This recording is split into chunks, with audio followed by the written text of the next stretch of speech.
Ladies and gentlemen, Happy New Year and welcome to the video. Today sees the release of a long overdue review on my part as we're talking about a weapon from the In the Name of the Tsar DLC, that weapon being the Mosin-Nagant Marksman Rifle for the Scout class. And yes, I likely will butcher that pronunciation throughout the entire video, you'll have to get used to it. Regardless, I've never actually covered this rifle in the full release of Battlefield 1 for some unknown reason. The one time it's been on the channel was from the CTE way back before the In the Name of the Tsar DLC was even released. So I figured that now I've covered all the recent DLC weapons, I'd ever play around with the Mosin Marksman. I'll be giving you the basic stats of the weapon, some tips and tricks for it, and my overall review. And now is the point where I usually ask you guys to like the video if it ends up being helpful or enjoyable, but instead, let me give you a reason to like it today. I've got a clip with the Mosin Marksman from the CTE that I never used, so if you enjoy triple collaterals, then watch the top right of the screen right about now.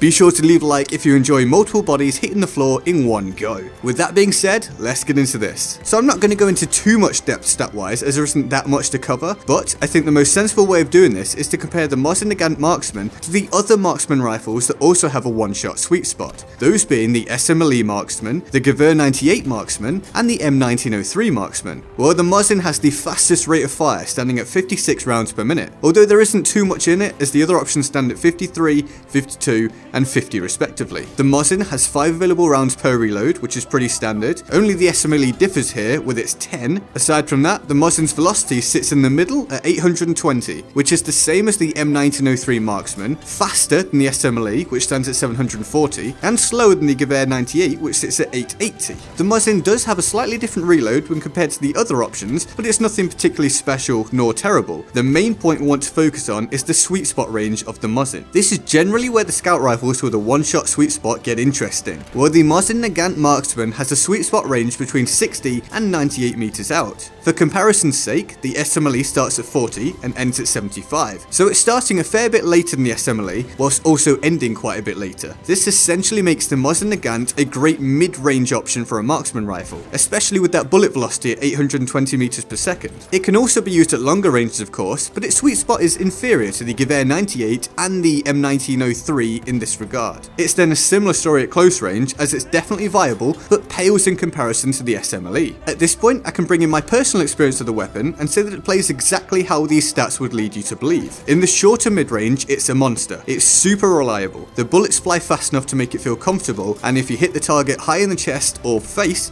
then they drop. Simple as that. I did also manage to pick up some longer range kills, as you will have seen so far. This is again largely due to the bullet velocity, meaning you don't have to account for too much of a delay in reaching the target. And at close range, I was able to use some of my CQC abilities that I built up in recent months. However, this was where it felt weakest to me, and it's going to be tough for me to explain why. But the Mosin-Nagant Marksman feels kinda clunky at close range. I didn't feel anywhere near as comfortable with it as I do with the SMLE for that exciting rushing playstyle. And I'm not just talking about obvious stats here like the sweet spot and available rounds. Something just didn't feel quite right at close range. I know that's not much of an explanation, but I try to give you guys all the input I can, and I feel like I'd be doing you a disservice if I didn't mention it. It may be entirely different for you, but for me, it just didn't quite sit right. That's not to say it can't be used at close quarters. I got used to it in time, and it's still very much viable, but it doesn't shine here for me particularly, for reasons I can't understand, and maybe will never understand. I guess I just possibly don't mesh with it well, and that just happens sometimes. Overall, I think the Mosin-Nagant Marksman is a good weapon for certain scouts, and that's essentially the rule with almost all scout weapons. If you enjoy playing in the shorter mid-range, then the Mosin is likely a fantastic choice for you. For this weapon, I'd advise areas such as the Crash Blimp on Giant Shadow, as these fields are almost perfect for the Mosin's range. But this is all just my opinion. What do you think of the Mosin-Nagant Marksman? Let me know in the comment section below. Feel free to like, favorite, and subscribe.